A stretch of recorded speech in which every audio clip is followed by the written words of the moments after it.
Hello साथियों, मैं सतेंद्र सिंह एक बार फिर से स्वागत करता हूं आपका अपना यूट्यूब चैनल जेआरएस एकेडमी पर। दोस्तों, जैसा कि हम लोगों ने पिछले क्लास में सर्किट सॉल्विंग के हम लोगों ने क्वेश्चन देखा था और पिछले 3 लेक्चर में हम लोगों ने सीरीज पैरेलल पे कैसे सर्किट सॉल्व किया जाता है ये हम लोगों ने देखा था। और यहाँ पे जो हम लोग सर्किट सॉल्व कर रहे हैं वो रजिस्टेंस का सॉल्व कर रहे हैं, ठीक है ना। रजिस्टेंस रिलेटेड जितने भी सर्किट सॉल्विंग है उससे हम लोग देख रहे हैं, ठीक है। आइए हम लोग देखते हैं इसके आगे। जैसा कि हम लोगों ने पिछले क्लास में करंट कैसे काउंट किया जाता है, पोटेंशियल कैसे काउंट किया जाता है, हम लोग पिछले लेक्चर में देखा था। जो बच्चे आज पहली बार इस वीडियो को देख रहे हैं उससे पहले हम ये कहेंगे कि इससे पहले जो हमने 3 वीडियो डाला है उसको आप जरूर देख लें, उसके बाद ये वाला वीडियो देखें ताकि आपको बहुत अच्छे से क्लियर हो जाए। आइए हम लोग एक क्वेश्चन लेते हैं। इसमें कहा है कि the reading of the ammeter, ये क्या लिखा है, अमीटर लिखा है, ठीक है ना। ये क्या है, अमीटर है। Ammeter in the circuit below each, यहाँ पे एक सर्किट है, ये 2 ओम का है रेजिस्टेंस, ये 2 ओम का है। यहाँ पर ये क्या बना है, एक अमीटर बना है। ये 2 ओम है, ये 2 ओम है, और यहाँ पर 2 ओम, और इसे किससे जोड़ दिया गया है, 20 वोल्ट की बैटरी से। और ये हमारा ऑप्शन है 5 एम्पियर, 15 एम्पियर, 20 एम्पियर, और यहाँ पर दिया है आपका 25 एम्पियर। ये क्या है, ये हमारा ऑप्शन है, ठीक है ना। अब यहाँ पे हमें क्या करना है कि इस अमीटर में आने वाला, देखिए अमीटर में जो रीडिंग होगा उसे हमें बताना है। और आप जानते हैं जो अमीटर होता है वो क्या बताता है, अमीटर बच्चों क्या बताता है कि अमीटर करंट की रीडिंग बताता है ना, करंट की रीडिंग बताता है कि सर्किट में आने वाला करंट कितना है।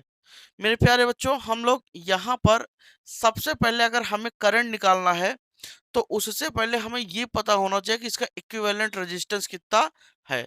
तो अगर इस सर्किट का हम इक्विवेलेंट रेजिस्टेंस निकालें तो देखिए यहाँ से अगर हम लोग देखते हैं तो ये दो के दोनों किस में है, सीरीज में। अगर इन दोनों को हम लोग देखें दो तो कितना हो जाएगा, 4 ओम हो जाएगा। ये वैल्यू कितनी होगी, 4 ओम। और ये दोनों कितना हो जाएगा, 4 ओम हो जाएगा। अगर इस सर्किट को सॉल्व करें तो कितना हो जाएगा, 4 ओम हो जाएगा। और ये वाला आपका कितना है, 2 ओम तो है ही, ये 2 ओम। तो अगर देखा जाए तो ये आपका यहाँ से ये सर्किट हो गया। तो ये जो दोनों सर्किट है ये आपका सर्किट है, ये 4 ओम, 4 ओम, और ये कितना है, 2 ओम। अब यहाँ से इक्विवेलेंट रेजिस्टेंस निकालें तो ये देखिए तीन के तीनों किसमें है, पैरेलल में है। पैरेलल में जब भी हम आर इक्विवेलेंट निकालते हैं तो इनका हमेशा बटे में करके रखते हैं, 1/4 प्लस 1/4 प्लस कितना हो जाएगा, 1/2। इनका एलसीएम लेते कितना हो जाएगा, 4 हो जाएगा। 1 + 1 + कितना हो जाएगा, 2। 4 एक कम 4, एक का मल्टीप्लाई करेंगे, 4 एक कम 4, एक का मल्टीप्लाई करेंगे, और 2 दूना 4, 2 का मल्टीप्लाई इसमें करेंगे, 2 हो गया। अगर यहाँ से बच्चों देखें तो ये आपका जो आर इक्विवेलेंट है दोस्तों वो क्या आया है, 2 2 4, 1 1 2 और 2 4। तो यहाँ से क्या हो जाएगा आपका, 4/4 हो जाएगा। और यहाँ से अगर हम आर इक्विवेलेंट निकालें बच्चों तो इसको पलट देंगे तो 4 क्या हो जाएगा, 4 कट गया, कितना आ गया, 1 ओम आ गया। इसका मतलब कि इस पूरे सर्किट का जो रेजिस्टेंस है वो कितना है आपका, 1 ओम है। अब अगर 1 ओम है तो हम यहाँ से करंट का मान निकाल सकते हैं। तो करंट जब निकालेंगे तो आई बराबर क्या होता है, वी बटे आर होता है। तो वी बटे आर इक्विवेलेंट लेंगे, और वी की वैल्यू, बैटरी को यहाँ किससे, इस पूरे सर्किट किससे जोड़ा गया है, 20 वोल्ट से। तो 20 बटे कितना हो जाएगा, 1, अर्थात यहाँ पर 20 एम्पियर का करंट आएगा। इसका मतलब क्या है बच्चों कि अगर यहाँ सर्किट से, इस सर्किट से करंट निकलेगा तो 20 एम्पियर का करंट निकलेगा, और यहाँ जाएगा, इसमें जाएगा, इसमें जाएगा और इसमें जाएगा। और आप जानते हैं कि ये जो सर्किट है ये क्या है, पैरेलल है।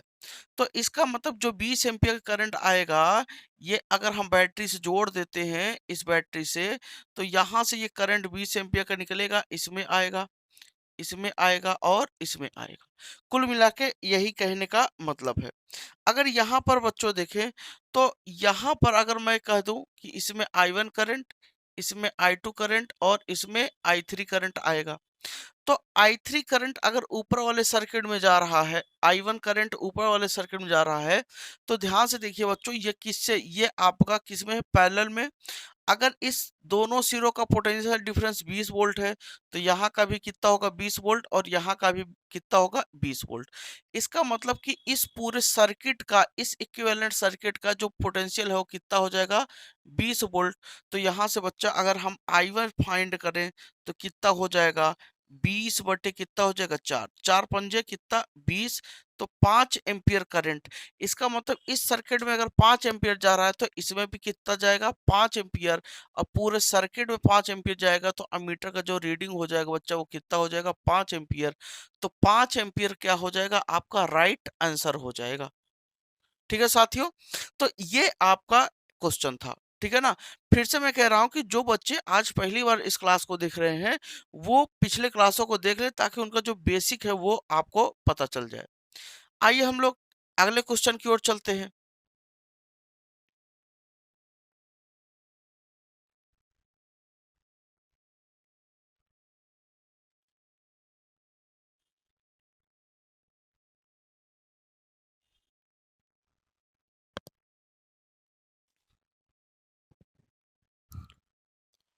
बच्चों इस क्वेश्चन में क्या कहा है, इसमें कहा है कि 20 ओम के प्रतिरोध में धारा का मान, ये 20 ओम का जो प्रतिरोध है इसमें जो करंट सप्लाई होगा वो कितना होगा। तो अगर इस सर्किट देखें यहाँ 6 ओम का रेजिस्टेंस लगा है, यहाँ 5 ओम का, यहाँ 20 ओम का। तो 20 ओम के रेजिस्टेंस में कितना करंट सप्लाई होता है इसे हम लोग देखेंगे। फिर हमने कहा कि अगर करंट निकालना है तो सबसे पहले हमें इक्विवेलेंट रेजिस्टेंस निकालना पड़ेगा। इस सर्किट को अगर आप गौर से देखेंगे तो ये सर्किट कुछ इस तरीके से बन सकती है। अगर यहाँ से बैटरी से देखें तो ये दोनों एक दूसरे क्या है पैरेलल।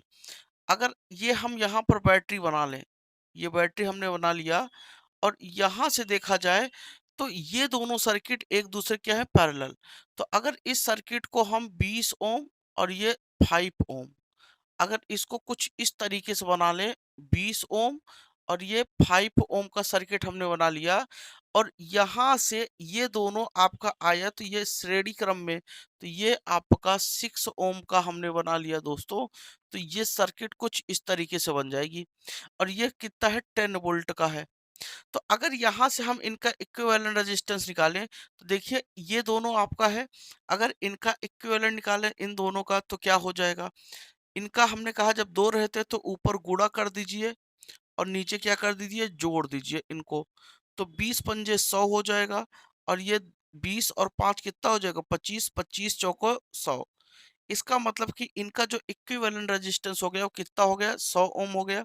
और यहाँ से जब ये निकाल 4 ओम हो गया और ये 4 ओम और ये बच्चों 6 ओम जब यहाँ से लेंगे तो ये कितना हो जाएगा, ये आपका 6 4 10 हो जाएगा। तो यहाँ से आर इक्विवेलेंट जब आप निकालेंगे तो 4 प्लस कितना हो जाएगा 6, 6 4 कितना हो जाएगा 10 ओम हो जाएगा। तो ये बच्चा जो आया इनका इक्विवेलेंट रेजिस्टेंस कितना आया 10 ओम आया। अगर हम यहाँ से करंट फाइंड करें तो क्या होगा V अपान आर इक्विवेलेंट।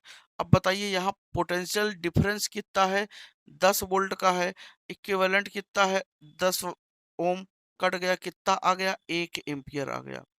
इसका मतलब साफ सी है कि बच्चों यहाँ से करंट कितना जाएगा, यहाँ से करंट जाएगा आपका 1 एम्पियर और जैसे यहाँ पहुंचेगा 1 एम्पियर करंट, ये दोनों पैरेलल में है तो यहाँ करंट आपका दो पार्ट में जाएगा, कुछ इसमें जाएगा कुछ इसमें जाएगा, दो के दोनों में कुछ ना कुछ करंट जाएगा। अब बच्चों यहाँ से एक बात करते हैं कि करंट का अगर हमें यहाँ क्या करना है करंट निकालना है तो एक चीज आप जानते हो कि अगर पैरेलल है, पैरेलल सर्किट है तो उसमें जो पोटेंशियल होता है वो क्या होता है सेम होता है। करंट और रेजिस्टेंस के बीच में जो रिलेशन बनता है वो इनवर्स का बनता है। इसका मतलब कि अगर पोटेंशियल आपका I बराबर V अपान R है, अगर ये पोटेंशियल आपका कांस्टेंट है तो I inversely proportional to R होता है कि नहीं, ये पिछले क्लास में हमने आपको बहुत अच्छे तरीके से कराया है। तो I इनवर्सली प्रोपोर्शनल R। अगर बच्चा हम यहाँ पर देख लें तो इनका जो रिलेशन बनेगा क्या होगा, I1 रेशियो क्या हो जाएगा I2। अगर हम यहाँ से निकालें तो क्या होगा, तो ये आपका 1 बाई क्या हो जाएगा R1 रेशियो 1 बाई क्या हो जाएगा R2 रेशियो, पिछले क्लास में हम लोगों ने देखा था। अगर R1 की वैल्यू यहाँ देखें कितना है 20 और यहाँ पर हमने देखा ये इसकी R2 की वैल्यू कितना है 5। अब इसके साथ पैरेलल में अगर इसके सामने हमें लिखना है तो इन दोनों का एलसीएम लीजिए 20 और 5 का एलसीएम कितना होगा 20 होगा। तो आप यहाँ 20 बटे क्या कर दें 20 कर दें और अनुपाते 20 बटे क्या कर दें 5। तो यहाँ से क्या हो जाएगा इसको काटोगे एक बार जाएगा और यहाँ इसको काटोगे तो 4 बार जाएगा। तो इनका I1 और I2 का दोस्तों रेशियो क्या बन गया 1:4। अब देखो ये I1 और I2 जोड़ोगे तो किसके I के बराबर होगा। तो अगर अगर ये करंट I के बराबर है तो इनका रेशियो भी तो I के बराबर होगा। तो 4 1 5 5 का जो रेशियो है इसे क्या कहेंगे 5 का रेशियो किसके बराबर है 1 एम्पियर के। किसके बराबर है 1 एम्पियर। क्यों क्योंकि यहाँ करंट कितना है 1 एम्पियर। तो 1 का जो रेशियो होगा वो किसके बराबर होगा 1/5। 5 को हम इधर भेज देंगे कितना हो जाएगा बच्चों 1/5। अब 1 का अनुपात 1/5 है तो यहाँ I1 जा रहा है। I1 का रेशियो दोस्तों कितना दिया गया है 1। तो 1 का अनुपात कितना तो I1 बराबर 1 गुणते 1/5।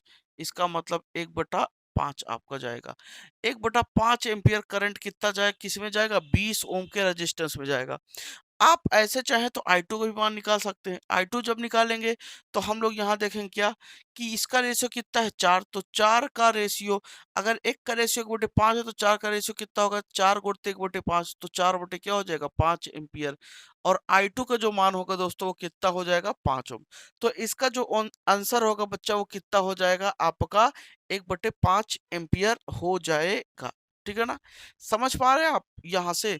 तो ये आपका क्या हो गया वैल्यू हो गया।